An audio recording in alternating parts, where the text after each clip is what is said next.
Welcome to 3countcommentaries.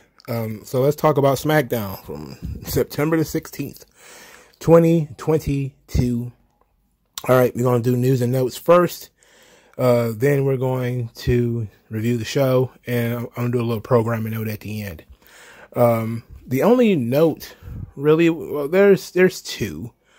They had a change. WWE had a change in the board of directors, which had nothing to do with any investigations or internal strife, according to the filing. But Erica Nandini, I think, or was it Nardini? She also is on the board of Barstool, and Barstool was recently sold, so she went to go handle that. But they just replaced her with two more women, so there's a ton of women on WWE's board now. There's a lot of turnover in WWE right now in these executive positions and board positions, but it's not seeming to harm the company yet. But something that might harm the company is something that's been floating around for the last several hours, is a potential NBC Universal Warner Brothers merger. So at first I didn't take this too seriously because it wasn't coming from something that was a firm or an organization or institution or a news site that had actually focused on Hollywood and these kinds of things. And then I saw it in the Hollywood Reporter. So apparently NBC wants to buy Warner Brothers. They can't buy Warner Brothers for 2 years, but they're looking to actually buy Warner Brothers. Of course, as we've talked about, Warner Brothers is $50 billion in debt. $50 billion. And the stock price is not doing too good. So according to the Hollywood Reporter, this has got NBC licking their chops. It says, quote, given the company's daunting challenges, it has become accepted wisdom at the highest levels of the industry that another deal awaits in the wings for Warner Brothers Discovery. For reasons related to the complicated structure of that merger, meaning the Warner Brothers Discovery merger, no negotiations can happen until April 2024. But at the point, many industry observers believe that Comcast Brian Roberts will make a long-awaited move looking to combine NBC Universal and Warner Brothers Discovery. That deal would face some interesting antitrust issues, but would give his company scale and a viable streaming service. Obviously, Peacock sucks, says one exec with knowledge of both companies. There are some good synergies. I'm sure Roberts is licking his chops because Warner Brothers Discovery stock is so low. And I think that's Zaslav's endgame. Get the place sold. Roberts and NBCU CEO Jeff Shell met with Zaslav and board member John Malone during the Allen and Company gathering in Sun Valley last July. But given the rules against plotting any combination, there was no doubt just a friendly get-together. A Warner Brothers Discovery spokesperson responds, "We are building Warner Brothers Discovery for the long term." Many top industry execs are so convinced a deal will happen that some are pre-mourning an event that may never happen. Quote, people feel like it's Comcast for sure, says the head of one company. It's going to be so depressing to lose another major studio after Disney bought Fox and Warner's was the Tiffany studio. So that's, I think we read enough of that. I think that what you're going to look at here is going to be a very stiff SEC investigation into this. The Security Exchange Commission, they have to sign off on these mergers. If we had a true free market, they wouldn't have to. But if we also had a true free market, we wouldn't have so many companies. You'll still have people buying up and selling companies as they so desire. But you wouldn't have so few companies. You know, there would be, the problem with the system now is that there's so few of these organizations that NBC buying Warner Brothers and combining NBC and all of Turner would give them, it wouldn't be a monopoly, but for Christ's sake, they own half of your cable outlet. It's just, it would be ridiculous, you know, how much stuff they would own. So I expect that it'll probably happen, but I think the SEC and a lot of left-wing Democrats and all that, they're going to raise hell over this. they will definitely raise, especially considering they don't want the Warner Brothers Discovery merger to happen. They don't like mergers and acquisitions in general. But it wouldn't be that big of a deal if people could just replace it. The reason why people can't replace this stuff is because of a lot of the patronage that's been going on in Hollywood with all of the stock giveaways or the tax giveaways and all that stuff that the government does, and all of the unions and stuff like that. That doesn't help either. It's an incredible amount of cost that goes into running a cable television network, and, you know, getting TV shows made and all that kind of stuff. It's not something that the average Joe can just do. You know, there's just tons of stuff that needs to go into it. And therefore, it's very difficult for somebody to replace it. It was the same thing with our automotive industry. Like, we used to have more than just 3 automotive companies in the United States. But through mergers and acquisitions and other companies going out of business, we only have 3. And now we have unions which pretty much cement these 3 in place. And then Tesla, because, you know, Elon Musk is a billionaire, he can absorb a lot of those costs. He was able to elbow his way into the marketplace and create Tesla as a 4th American brand. But we probably would have had, you know, Jetsons flying cars and cheap electrical cars and all that kind of stuff by now, if we didn't have all of the regulations and unions and all of the red tape that goes with the automotive industry. And a lot of that stuff also exists in Hollywood. So it will all end up probably under Disney anyway. Because, you know, if NBC Universal and Comcast are able to buy Warner Brothers, I see Disney just saying, fuck it, we'll buy everything else. We'll just eat everything else, and then it'll just be 2 of us. And that's not good. You know, that's really not good. But so you'll probably see a lot of people fighting this. You know, they're already planting the seeds to talk about it, because $50 billion in debt is kind of crazy. And what they plan to do, and they say that Zaslav has a 10-year plan for DC. I'm guessing it's in terms of movies, restructuring TC movies, and, you know, farming some of that stuff out, which, you know, makes perfect sense. But ultimately, those are very profitable brands. You know, Superman is a brand. Batman is a brand. It's all about how you manage those brands. These companies have not been managing the brands very well. They've been pumping out, I hate to put it this way because it's very cliche now, they've been pumping out woke garbage movies and woke garbage TV shows that nobody want to watch. And therefore, you're damaging the brand. People are actively turning against DC Comics because of not just how the comic books are run, but how bad the movies have been. And the movies have been bad because the movies have been either A, woke garbage like Birds of Prey, or they've been unwatchable dreck or absolutely boring garbage like everything else. You know, Wonder Woman probably falls into, the first Wonder Woman was actually pretty good. The second one, it probably falls into the woke, unwatchable dreck with, you know, Black Steve Trevor, you know, his soul being in some other guy's body or some other nonsense they were doing. But they're doing incredible damage to these brands, and they're turning away fan trust. And I know that the Wonder Woman movie and Birds of Prey, that was both before the merger with Warner Brothers Discovery. But you have to understand too, most people don't know or don't care about that. They're not going to look at it. Well, like Star Wars fans do care about, you know, Star Wars before Disney bought it and Star Wars after. But most main, you know, regular Joes, they don't really care. They just see Star Wars, you know.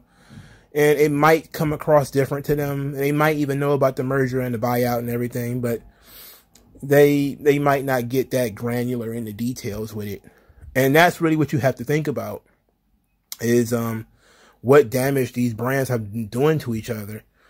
You know, and it's a race to the bottom at this point, you know, but we'll cross this bridge when we come to it. And I forgot what I was doing here for a minute. I'm supposed to be talking about what this could mean for AEW and WWE. That's what I'm supposed to be talking about. I don't know how I got on the subject of that other stuff.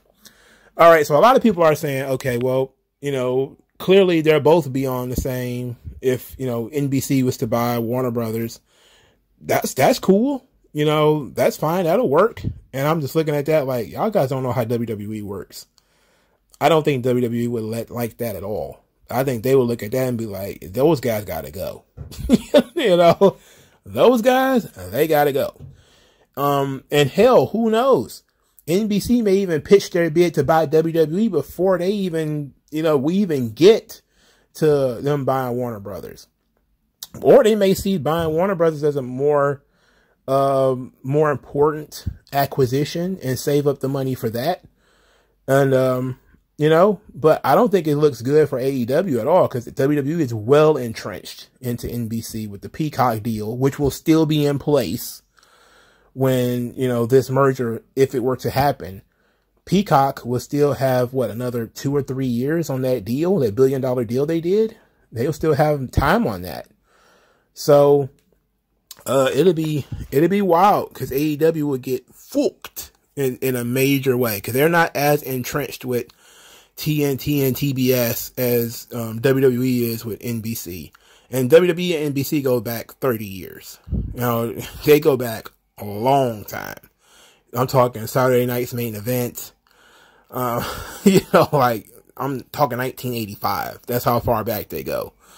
You know, so I definitely think, and plus, WWE is the #1 pro wrestling company in the world. They get to call their own shot. If they want to do business with NBC, then, you know, AEW is going to be tough titty if, you know, if Warner Brothers is bought by NBC. And I think if you are a fan of AEW, you will be railing against that merger, because you should already know the #1 thing WWE is going to want to do is, we're the only wrestling promotion. We don't want these guys to exist. Push them on to something else. Now, gladly, there'll be Apple and Amazon and other people to catch AEW if that were to happen. But their contract will be up before then. So AEW will at least be able to get an opportunity to negotiate with other buyers. So they may get stuck with a contract. Let's say that happens. Let's say AEW signs a new contract at some point, and then NBC buys it. NBC still has to honor the contract, but then they probably wouldn't get a renewal, because then WWE would probably just start stomping and blowing smoke all over the place to get them removed from the site or removed from NBC programming. They may even, you know, expand their own programming in order to do it, like give them another show or something like that, which is what they did when they lost, when USA lost SmackDown. They ended up giving them NXT. I wouldn't be surprised they tried to create another brand or another weekly show or a quarterly show or something like that, like a Saturday Night's Main Event or something like that, in order to fill that time slot. But they're definitely not going to want AEW around. And since AEW is the little spoon, they're not really going to have much of a choice. So if they do get a contract before Warner Brothers get bought, assuming that it does, NBC is going to have to honor that contract. But at the end of it, they're fucked. You know, it's definitely going to be WWE doesn't want them there anymore. But that's it. That's just all interesting conjecture and speculation. I don't think the SEC will even allow it to happen, if we're being honest. In fact, they may actually push for Warner Brothers to actually break off and split up some of these companies in order to deal with the debt, to sell off pieces of the company. They may sell pieces of the company to NBC, and maybe they'll get away with that. Maybe they'll get away with selling DC and HBO or something like that to NBC. Instead of selling the entirety of the company, just sell assets of the company. Which, you know, would probably be a little bit better. But it'll be interesting. All right, let's get into this show. Sorry, I spent too much time talking about that. Okay, so SmackDown starts with Logan Paul. Logan Paul said he has a history of saying stupid things, and that he ran his mouth about Floyd Mayweather Jr., but Floyd Mayweather couldn't put him down, and said that he's got a press conference in Las Vegas and wants Roman Reigns to show up. Paul Heyman cut him off. It was good to see Paul back. The bloodline is in tow with Sami Zayn. It's all looking very strong and magnificent. Paul says if anybody outside of the WWE could be a Paul Heyman guy, it would be Logan Paul. because he went the distance with Floyd Mayweather, but Logan is 6'2" and Floyd is short. Then he said that Jake Paul picked a fight with Anderson Silva, the greatest MMA fighter of all time. And I agree with, you know, that statement, by the way. Anderson Silva is tremendous. And he's going to get knocked out. And he said, no disrespect. He said he doesn't really care about the Paul brothers, but he suggests that Logan Paul pick a fight with someone else. Logan Paul says that Paul Heyman is a good promoter, and it's only a press conference. What does Roman have to lose? And then it says, but what if I do challenge Roman? And what if I don't get smashed? What if I land that lucky shot? All I need is one lucky shot. And Logan Paul and, you know, Paul Heyman, they kind of go back and forth. And then Sami Zayn takes over. But before we talk about Sami Zayn's involvement, let's talk about the piece between Logan Paul and Paul Heyman. I actually loved it. I thought it was fantastic. I know a lot of people are cringing at the idea of Logan Paul wrestling Roman Reigns. I'll talk about that. Let's talk about it now, as a matter of fact. I've seen so many people, of course, the anti-WWE crowd, who says, like, they're doing this because literally nobody else is over enough or in the right position to wrestle Roman. It's like, dude, they have tons of people who can wrestle Roman. This is a freak show special attraction match for Saudi Arabia because they don't have to sell any tickets. They don't have to sell any tickets for these shows. And special attractions are what these shows are all about. That's what these crown jewel shows are about. That's why they bring Shawn out of retirement. That's why they did the DX thing and the Greatest Royal Rumble and the Goldberg matches and stuff like that. They do this kind of stuff because Saudi Arabia is the place to do special attraction matches because you don't have to sell tickets. You're already getting paid for the show. You can spend some cash. You know, they're like, fuck it. We already getting paid, what, $50 million for this show or whatever the case may be. Let's just go spread some of that money around. You know, we're going to call in some folks to do all this stuff. And it could just be, you know, a fun time. You don't have to think about it too much. It's kind of canon. It's kind of non-canon. It depends on what happens. Some of those Saudi shows are non-canon where no matter what happens on those fucking shows, you're not going to remember it in 2 weeks. And then some of those shows are canon where Goldberg beats the Fiend or he beats, you know, and everybody's like, no, you know, and stuff like that. But the idea is it's a special attraction match for a special attraction show. You know, that's it. Most people are definitely overthinking this. You know, for me, Logan Paul is a guy who is doing really well in pro wrestling, especially for a rookie. He's impressed people who've been in the business for a long time. He has impressed like Dutch Mantel and Jim Cornette, who are notoriously salty guys. You know, he has impressed them. And people are kind of like, okay, well, let's see what he can do at the highest level. And you can't get no higher than a main event match for Roman Reigns. You know, is he going to win? No, I don't think he's going to win. Nobody thinks he's going to win. It's always going to be about making it interesting, though. How can Roman tell the story that Logan Paul is a legit opponent? I don't think the match goes 20 minutes. I think the match goes probably 10. It was Roman basically walking around talking through about 6 or 7 of those minutes. And he probably spends like 2 or 3 of them legitimately selling Logan Paul's offense. That's about it. But it's going to be a great opportunity for Logan Paul, who is a bigger dude. He is pretty big, to showcase what he can do. And that's really all it is. You know, probably the real legit main event will be something else, you know. But an interesting thing here is I saw a lot of people saying that the only reason they brought back Braun Strowman is because of the Saudi show. They brought Braun Strowman back to wrestle at Saudi Arabia because this is what the king of Saudi Arabia and the princes and all of them, this is what they want. You know, Braun Strowman is friends with those guys. He lives over there, all that kind of stuff. That's why they bringing Braun Strowman in. And it's like literally 2 or 3 days after I heard that, it was, oh, they're talking about Logan Paul versus Roman. This is why you don't read dirt sheets. Oh, the real reason they brought back Braun Strowman is so they can have him wrestle Roman Reigns in Saudi Arabia, and then they immediately pivoted to Logan Paul. Genius.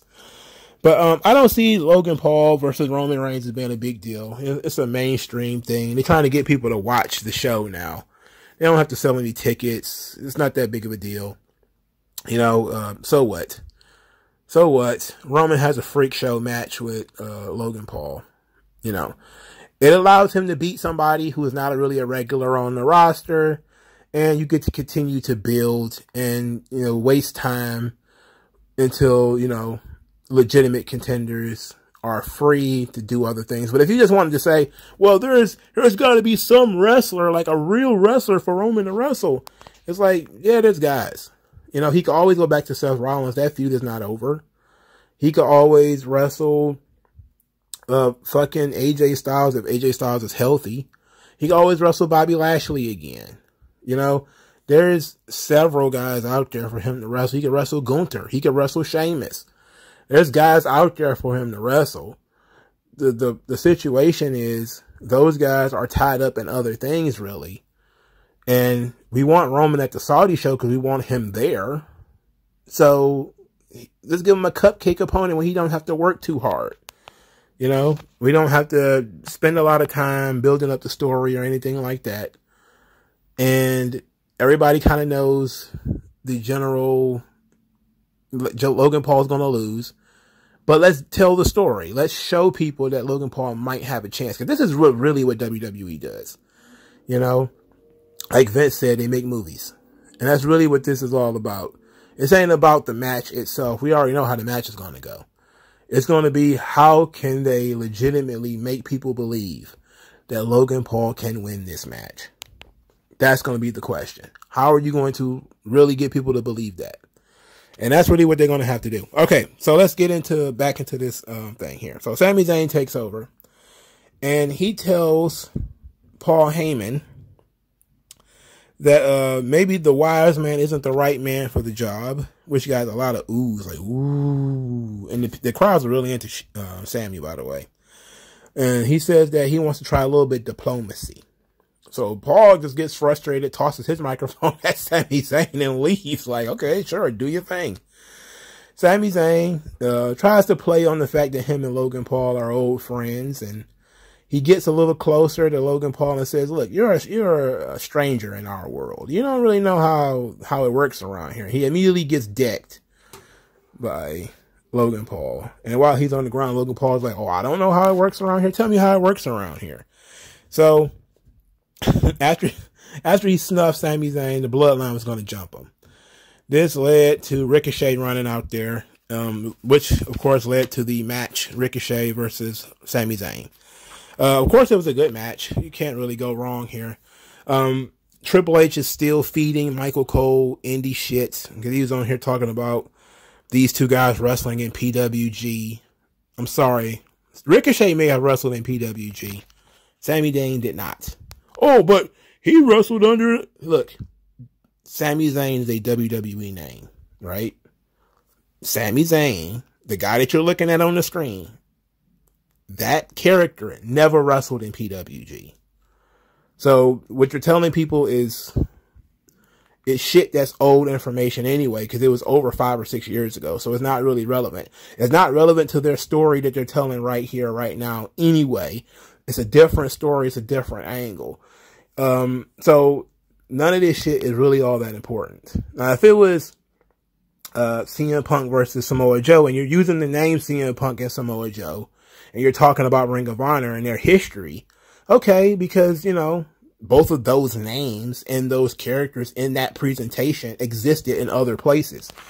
When you're talking about WWE created intellectual property like Sami Zayn removing his mask, and, you know, the Great Liberator, or, you know, the Honorary Uce that he's calling himself, that did not exist in PWG. You know, so utilize, it's just so stupid. And I can tell that it's Triple H and those fucking guys doing this shit.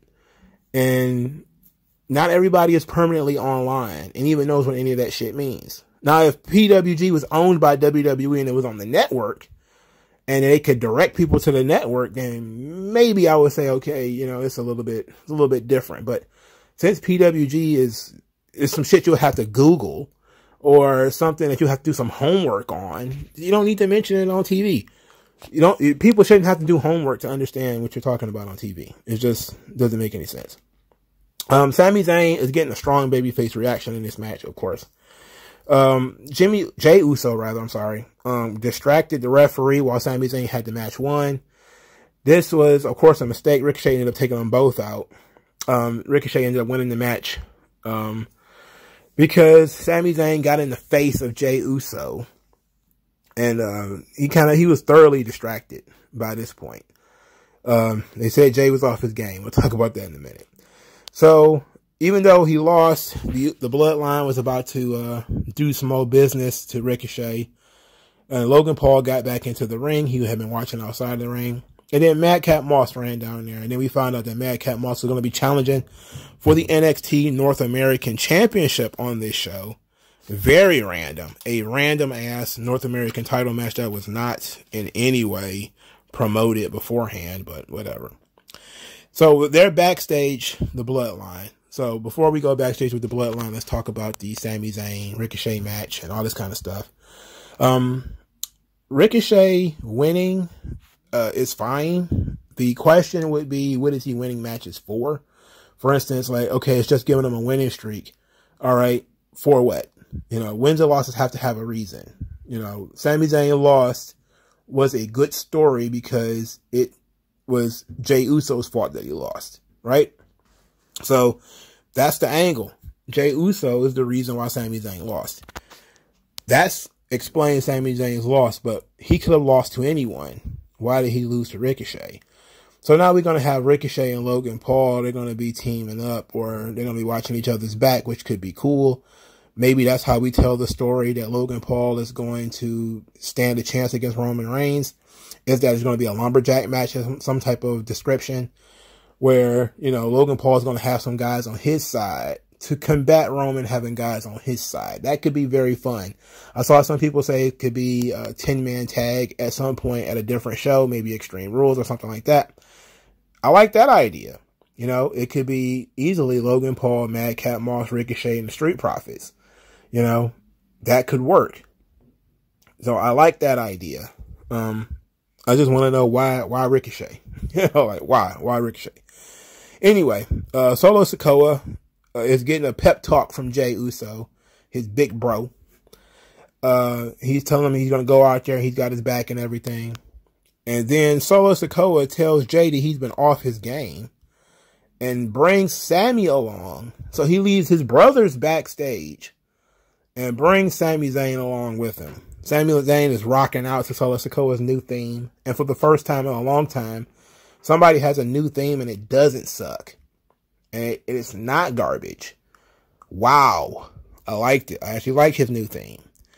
And then he has this match with Madcap Moss. Let me tell you, this match won me over when it comes to Madcap Moss. His explosiveness, his intensity. He is one of the guys that you need to be paying attention to. We talk a lot about Austin Theory and Braun Breaker. I think he's the third guy right there with them. Now, I don't know, like, it's clear that Braun Breaker is going to probably be the babyface of the three. And it's clear that Austin Theory is going to be the heel of the three.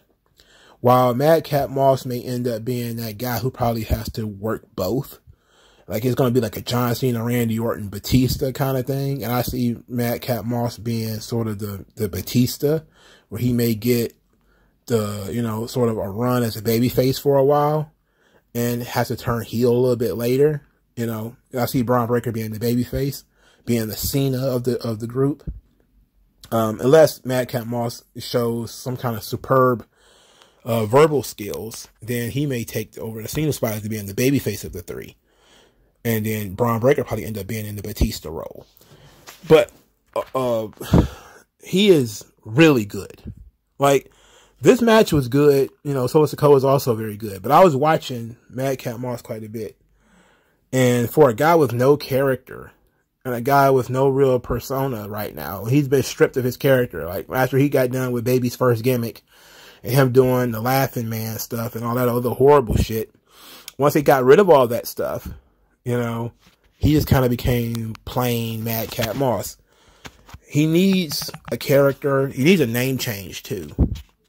But you got something here with this guy. Like, they definitely got something here with Madcap Moss.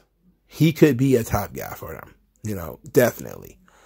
Let's look how much ferocity he hits the ropes with. You know, he wrestles smart matches too. Like when he did the chop block on Solo Sikoa's knee. That was excellent. You know, it wasn't, you know, like how he fired up when he made his big comeback. He threw punches, for Christ's sake, not shitty forearms. He threw punches. You know, he's a big dude who can move Solo Sikoa around. This guy, he's got something. They need to nurture this. They need to really get some character stuff going on with this guy, because he might have something. Of course, we know Solo Sikoa is going to be going places. But Madcap Moss, he's got something going for him.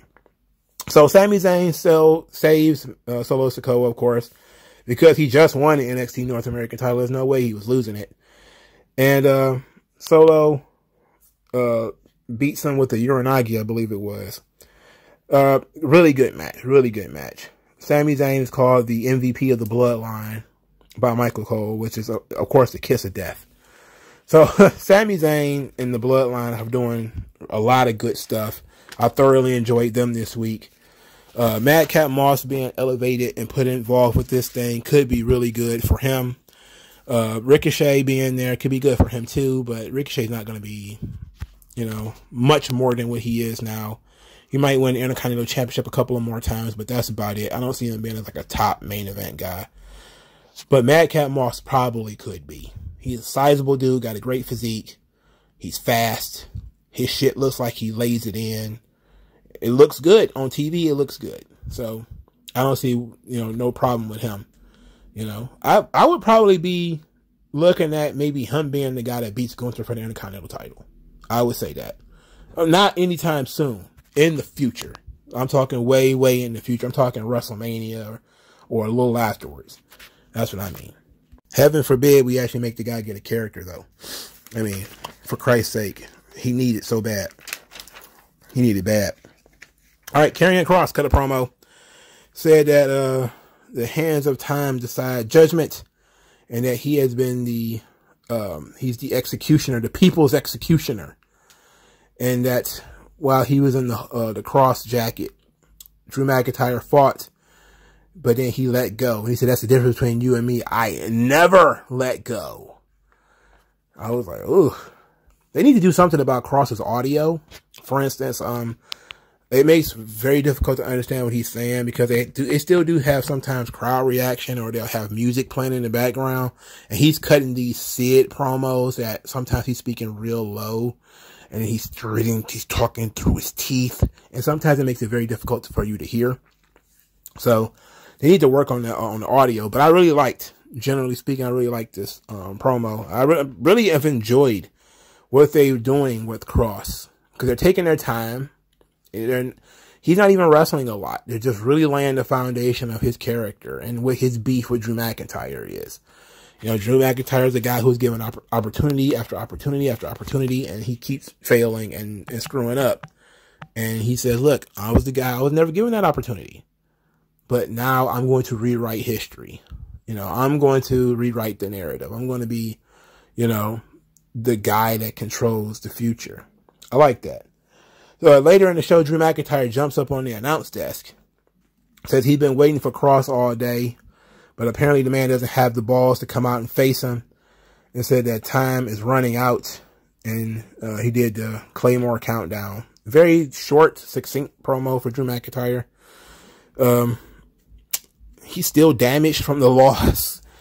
I'm not sure what they can do. And look, as much as I like both of these guys, Drew needs a bounce back win, but Cross also needs to win, you know? So they booked themselves into a corner where both guys need to win. And I don't know how you get out of this situation. Generally speaking, I would say put Cross over, because you want Cross to look like a more of a legit. I mean, you've already done the damage to Drew McIntyre. It's like Cody's torn pec. You've already fucked it up. You probably can't fuck it up even more than this. So probably might as well go ahead and put Cross over, at least in the first match. You know, but I don't know when they have the first match. Are they going to have it at Extreme Rules, which probably would be smart, especially since Roman's not going to be on that show. Have Cross debut, well, his pay-per-view debut against Drew McIntyre, be that one of the top matches on the show. Okay. Or are they going to save it for Saudi Arabia? I don't know. But I would do it at Extreme Rules if that was me. I'm just saying. Maximum Male Models. They popped up to do a thing. Maxine and Maxine Dupree. They showed up. They were doing a back to school collection, even though they were doing it a month late. Mansois was wearing pastel colors and had 2 different types of skateboards. It was ludicrous. Oh, it gave me an aneurysm. It was ludicrous. Braun Strowman's music played. The 2 of them had the anime face where their mouths were open and their eyes were wide open, but they dared not turn around. And then Braun Strowman, just like a freight train, bowled them both over and then beat them up, threw them all over the place. Chad Gable marched down to the ring. It was a distraction as Otis attacked Braun Strowman from behind. Otis and Braun had a little bit of a back and forth, which led to Otis giving Braun a world's strongest slam. And Otis looked great. Like he got his shit back. He didn't powerbomb him or anything like that, but he got it back. You know, he slammed Braun Strowman. He took him down. Strowman set up like Kane. I don't want to give him Undertaker stuff, but he ripped his shirt and yelled at Otis and said, come get you some. You know, Chad Gable held Otis back, and they set up the match next week. Otis versus Braun Strowman. Bruh, horse fight. I'm in. They successfully got me interested in this horse fight. I was interested from the powerbomb. I thought Otis might be dead after that. Like, okay, well, they kind of gave the spot away. That Braun Strowman powerbombed Otis. They're probably not going to have the match now. But, you know, they're going to have to do it in an official capacity. So, it's still going to be an opportunity to see it again. And I actually think it was great for Otis to get that power slam in on Braun Strowman.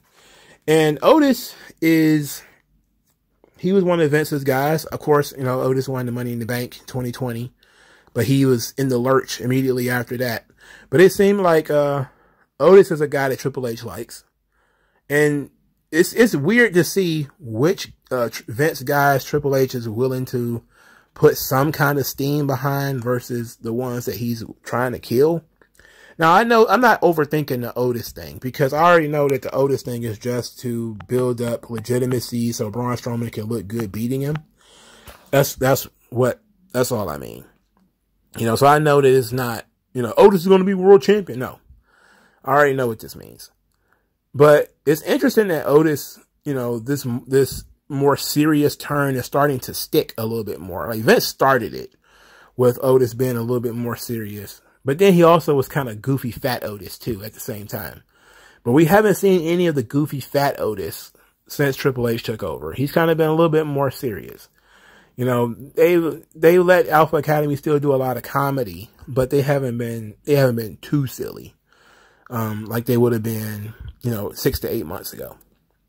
But I'm really interested in the horse fight of Otis and Braun Strowman. I'm down for that. Sign me up. Sign me up. Anybody? What I'm not signed up for is Damage Control. Bayley comes out there and said that this is what greatness looks like. They have the power to win championships, to power through the women's division of WWE, and the power to do whatever they want. And of course, they bragged that being the tag team champions means now they can go into any brand that they want.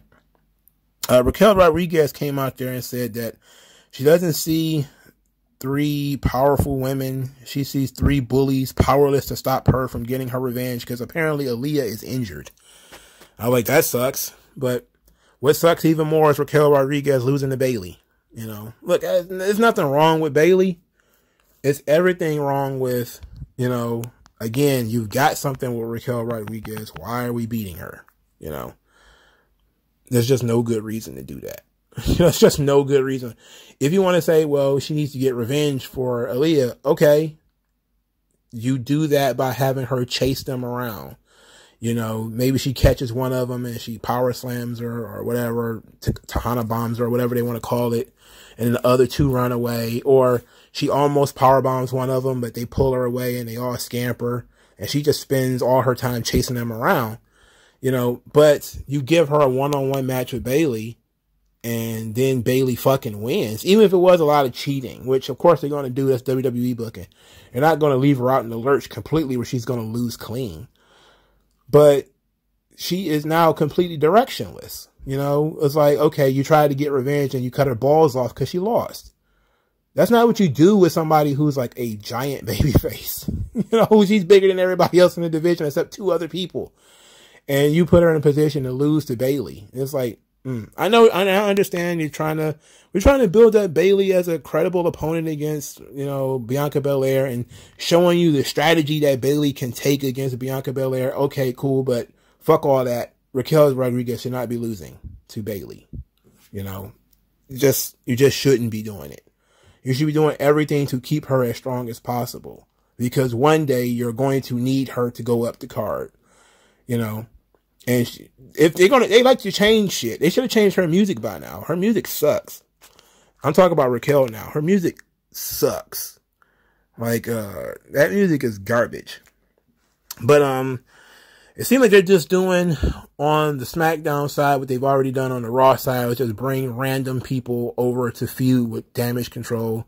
Because after Bayley pins Raquel Rodriguez with the Rose Plant, Shotzi runs to the ring to save Raquel for no reason. And this is where I kind of was like, okay, this is Triple H's fan service thing of the week. You know, we just gonna do random fan service shit. You know, and I thought it might have been the PWG name drop, but no, it's Shotzi turning face for no reason. No explanation of why she's out here. She's helping. She's a heel, by the way, at this point. So there's been no interaction between Shotzi and Raquel, or Shotzi and Bayley, or Shotzi and Io, or Shotzi and Dakota. There's no reason for her to care about this. Why is she out here? Well, she's out here because we want to turn her babyface because that's what Twitter wants. Twitter wants Shotzi to be a babyface because they want to see her ride in the tank. They don't care about character development. They don't care whether she can cut promos or not. They don't care about storylines. They just want to see what they saw in NXT. That's it. So we're just going to give them that. And then that goes nowhere because they went nowhere within NXT. Again, not thinking. You know, it's like, okay, she's already done that. She rode the tank for 2 fucking years in NXT. Nobody cared. And then nobody cared until you took it away. Then all of a sudden people cared. You know, she was down there in NXT riding the tank, going in circles and shit. Never won a fucking thing. Well, I think she might have won the tag team titles with Athena and neither one of them was fucking over. And then they broke up the tag team. And she went nowhere after that. You know, it's like, you have to think about these things. And it could have been so much better if they'd have told a story which would have made some kind of sense. If there'd have been some way of those characters interacting with one another that led to Shotzi doing this. Instead of just having Michael Cole throw out she's tired of Damage Control running roughshod over the division. Why does she care?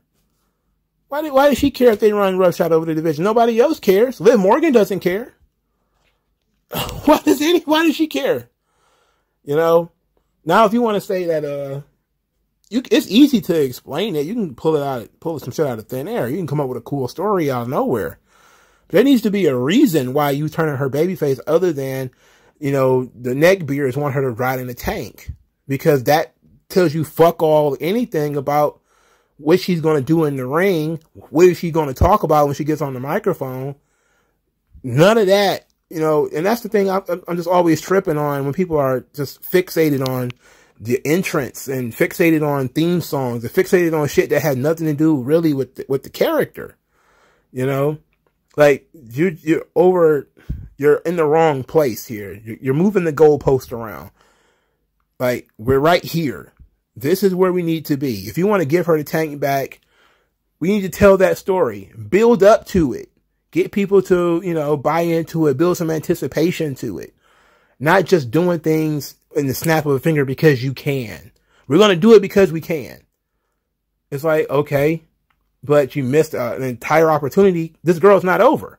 So once she ran out there to save Raquel Rodriguez, she got no reaction. Because Raquel's not really even over. Because you've made Raquel look like a fucking goof more times than not. So she's not really over. People don't really care about damage control, so they're not over. And now you got Shotzi running out here, and she's not really over either.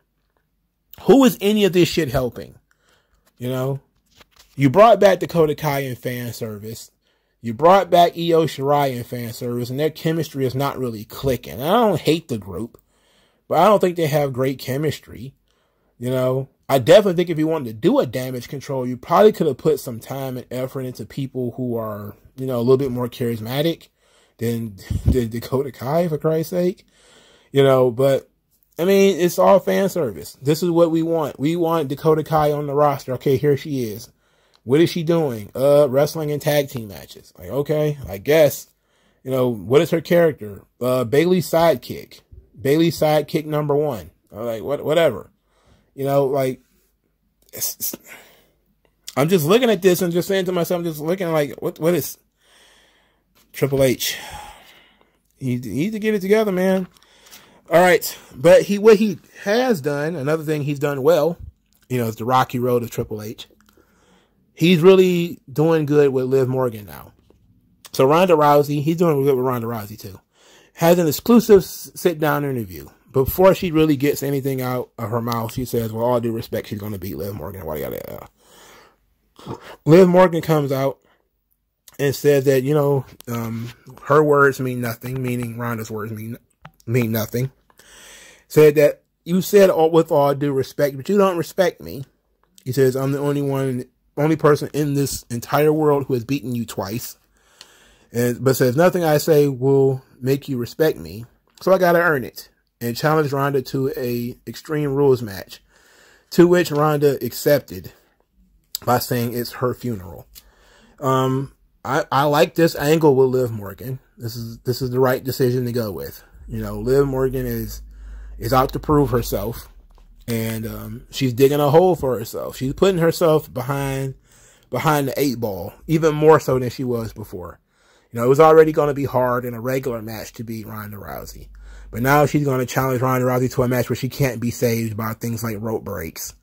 You know, so that's going to be a little bit tough. And she's going to give Ronda some weapons and stuff like that. They'll probably find some way of Liv being able to be kind of inventive in her finish. But I really like that, you know, Liv Morgan went and confronted Ronda Rousey. Like, that was nice. That was ballsy. I could appreciate that. I think that she's going a long way in trying to win the fans back over.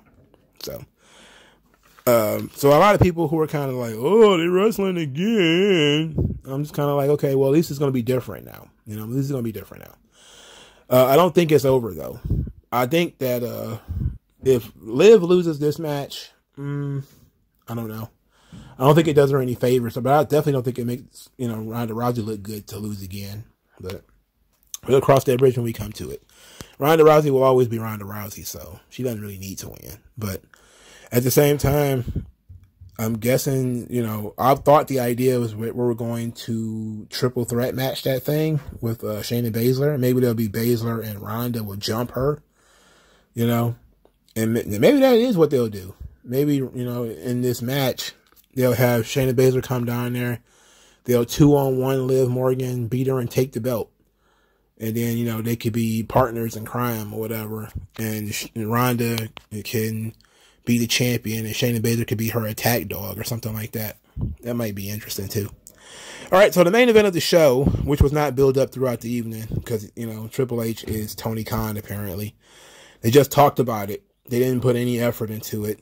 Hit Row versus Imperium versus New Day versus the Brawling Brutes. The #1 contender for the Fatal 4-Way for the tag team titles. Again, AEW booking. You didn't build up your main event, guys. It's a Fatal 4-Way. It's multiple teams. Everybody's jumping all over the place. The only difference is it's a little bit more structured than a typical AEW flip-flop-fly match.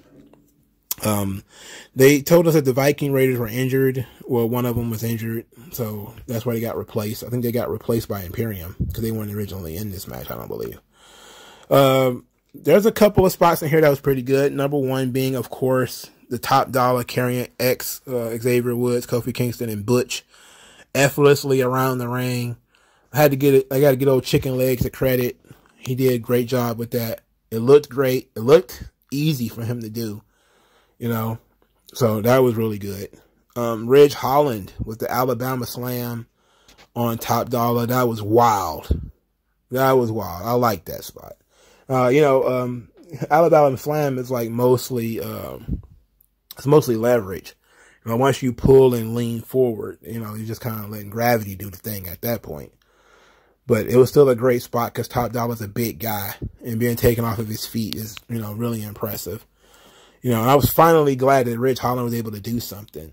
You know, they benched Ridge Holland hard after he injured Big E. You know, so I'm glad that not only did he wrestle in this match, he got a big spot, but he also got the pin. So the Brawling Brutes are going to wrestle the Usos next week for the Tag Team Championships. Just another notch on the Usos belt. They're not going to lose. The Brawling Brutes are, you know, it's just not going to happen. Probably Imperium is going to cost them the belts or something like that. But at least it's a fresh team that the Usos hasn't wrestled before. You know, I was fretting that it might be New Day. I was about ready to pull my hair out thinking it was New Day because they did a good job of making me believe it was a fucking New Day. But Hit Row is, again, bringing back Hit Row was fan service. They have no plans for them, and they're not over. So, I don't know what to tell you. And bringing back Imperium was fan service, but at least they have they have Gunther as the Intercontinental Champion. So, it's fine. But, you know, Hit Row. It's like, you brought back Hit Row. They're talking about some music video or some shit on the show that they could have showed. They could have let them cut a promo in the early part of the show. They could have built up the storyline, yada, yada, yada. They didn't do any of that. Because Triple H thinks, okay, just give them a 20-minute match and everybody will get over. And, you know, if you got big spots in it, they'll get over. But I think people really like the characters and really like, you know, larger-than-life characters. And that's not really what they're getting right now in Triple H's and, you know, WWE. They're not doing a good job of it. You know, it's just a lot of fan service, a lot of unnecessary horseshit. But this is also week 2 of no follow-up on the Corbin JBL thing. I guess they figured it didn't happen. So I guess I didn't see it. Otherwise, you know, they didn't even talk about it. Like, they should have at least showed like a small clip of Corbin getting in the car with JBL and say, oh, we haven't seen him since, or something like that. So whatever. Also, this is kind of like breaking news. People are saying that Ezekiel is not on the internal roster for WWE, whatever that means. What is the internal roster? He's on the roster or he's not. So a lot of people are figuring out that Ezekiel might have gotten canned. He might have gotten fired, or they might be trying to release him or something like that. If they do, then it just kind of goes back to what I was saying before about, you know, they went through all the trouble to getting Ezekiel over as a character, and it worked. He was one of the most over things on the show. Everybody was having fun with it. And then Triple H took over and just drove that goddamn train right into a building. They had him get killed by Kevin Owens, and that was it. Because, well, it was more important to get the fat indie guy over than, you know, that was the most important thing. I guess since you just gave him a big contract because he could have jumped ship to AEW, I guess that is important. You know, so maybe I'm thinking about things all wrong. You know, maybe that's the good business decision. Like, hey, we just gave this guy X millions of dollars. You know, we need to, you know, if we got to sacrifice this one guy for it, then, you know, so be it. But at the same time, like, you didn't really have to, you know. you definitely could have gone in a different direction with it. But I don't know, man. I would hate for it to be the case for Ezekiel or Ezekiel, Elias, and that family to not work out. Especially considering people were really excited about the concept of them expanding the family and it being this sort of a nutty professor, you know, kid Elias or, you know, kid Elrod or whatever the hell, and that being like a fun thing we could do. You know, them teasing that was, and there's been no follow-up on that either, by the way. So, you know, it's just weird stuff, right? It's crazy how when you focus a lot on matches, there's so much stuff that is not followed up on in terms of story. You know, we have storyline things that occur and we just don't go back to them because we just want to focus on 20-minute matches, 2, 3 20-minute matches on the show. But I guess, you know, I'm arguing with success because, you know, the ratings for Triple H's version of WWE, at least for right now, have gone up. We'll see how long it takes for the honeymoon to end. I said 6 months, and that's really what I'm going to let it be. I'm going to let it be 6 months. So it's doing good right now, but we'll see how it is in the future. But I'm not exactly married to the idea of Ezekiel, but it was something that people enjoyed. You know, it wasn't like the 24/7 gang, which got a lot of TV time, and then nobody also enjoyed it because nobody in that group was over except R-Truth. But there's also, you know, something to be said about, you know, people who are getting over or who are gotten over that have now just kind of been grounded. You know, Lacey Evans is another one, you know, got over, but was grounded. You know, not super over, not nearly as over as, you know, Ezekiel was. But, you know, for the women's division, she's far more over than some of the others. She's far more over than Dakota Kai was. You know, she was far more over. Shit. She was fucking Hulk Hogan compared to Dakota Kai, for Christ's sake. Shit. She's damn near Undertaker levels. But, you know, it's just, people got their picks and chooses, and fan service is, we don't like this person, but we do like this person, so we go with the fan service. Even though the person that the fans say that they like, you have nothing for, clearly. And they clearly can't come up with anything on their own. And they can't really faithfully execute what you give them. Like, you give Dakota Kai short promo, she can't really even get it done. So, it is what it is, man. But if they wanted to just do things, just to change shit, just to have fun with it, there's still a lot of more changes you could have made. I'm not so concerned about Butch, Pete Dunne, and all that shit, but Raquel Rodriguez theme song, change it. You know, get rid of that. It sucks. You know, it sucks as a theme song. You know, like, get rid of it. That would be great. But ultimately, I think the show was pretty good. You know, I know it sounds like I was pretty down on the show, but I wasn't. I thought Sami Zayn versus Ricochet was really good. I thought the angle with Logan Paul was really good. I thought the Solo Sikoa and Madcap Moss was awesome. The Fatal 4-Way match was tight too. Not really a big fan of it because, again, I felt like it was AEW booking, with just having guys jump all over the place and the rules breaking down and all that kind of shit. So it was what it was. And plus, it just comes across as being very lazy. We're just going to throw 4 teams in there, even though, you know, well, at least it was 3 of the 4 teams the Usos hasn't beat already. You know, they haven't beat Imperium or Hit Row or the Brawling Brutes yet. So at least it was 4 different teams, you know, 4 new teams. So, I thoroughly enjoyed the show from top to bottom, you know, but some of the glaring things I'm not going to overlook, you know, especially when I consider I see them every week.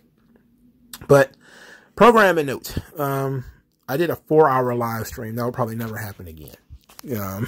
I got tricked into talking about rap music. I had a bunch of other stuff to talk about too. But thank you to everybody who came out to the live stream. I'm going to try to make it a every Thursday thing.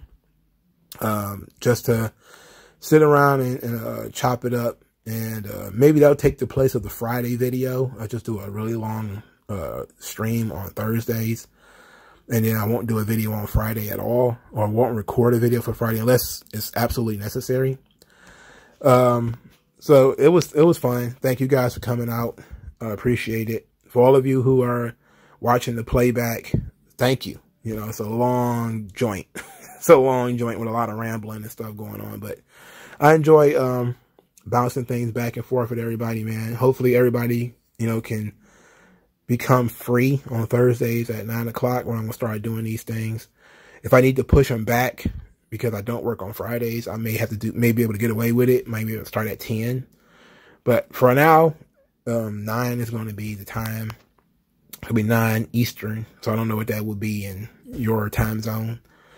But thank everybody for coming out, and thanks to all the people who stayed the entire time. I don't know how many people may have actually stayed through the entire 4-hour live stream, but if you did that, man, you're a fucking trooper. You deserve a gold star. And as I was saying before I logged off, it's like PSA Sitch and Adam Friended. They do these 8-hour marathon live streams. And I say, like, how the fuck can you sit there and do that? And then I found out just how fast you can. You know, when you start just jumping around and following the chat and the conversation and stuff like that, you can end up with a 3-4 hour live stream. My mouth was dry as shit. You know, I was tired of the motherfucker, but I didn't have to go to work, so it was great. You know, and I appreciated it, you know. So, thank you guys again, and I'll talk to you guys later, man. Peace.